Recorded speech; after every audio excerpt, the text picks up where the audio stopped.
নববর্ষ বা বছরের নতুন দিনটাকে বিশেষভাবে উদযাপন করে আনন্দ ফুর্তি করে কাটানো, এটা অগ্নি পূজকদের কাজ।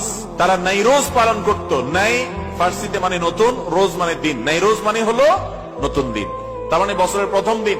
এটা তারা পূজা করত। সেখান থেকে এই ফরম্যাটটা বিভিন্ন ভাবে চেঞ্জ হতে হতে এখন সেটা 31st নাইট বা নিউ ইয়ার উদযাপন নামে আমাদের কাছে আসছে। ও মুসলমানের সন্তান, আপনি তো এত কাঙ্গাল না, আপনার সংস্কৃতির মধ্যে কোনো অভাব নেই। আপনার জীবনের প্রত্যেকটা ক্ষেত্রে কোরআন এবং হাদিস সুস্পষ্ট নির্দেশনা আপনাকে দিয়েছে। আপনি অন্য কারোর কালচার যদি ধার করে আনতে হয়, তাহলে মনে রাখতে হবে আপনি কেমন যেন আপনি সমুদ্রে পড়ে থেকে পানি পানি করে চিৎকার করছেন। আপনার চাইতে সমৃদ্ধ আর কেউ নেই। আপনাকে আল্লাহ তাআলা সবচেয়ে সমৃদ্ধ করেছেন। অতএব এই সমস্ত নষ্ট কালচারের পথে পা বাড়াবেন না। এগুলো কখনো সুখ দেয় না। যারা এই সমস্ত ভোগের পেছনে পড়ে থাকে, তাদের সেই ভোগটা নোংরা ভোগ থাকে, পরিচ্ছন্নতা নির্মলতা থাকে না।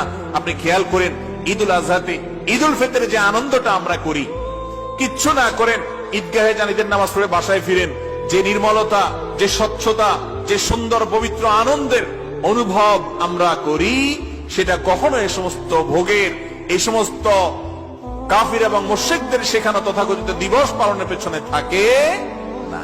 আল্লাহ তাআলা আমাদের সকলকে 31st নাইটের এই সমস্ত নষ্ট কালচার, এগুলো থেকে আমাদের সমাজকে আল্লাহ তাআলা হেফাজত করুন।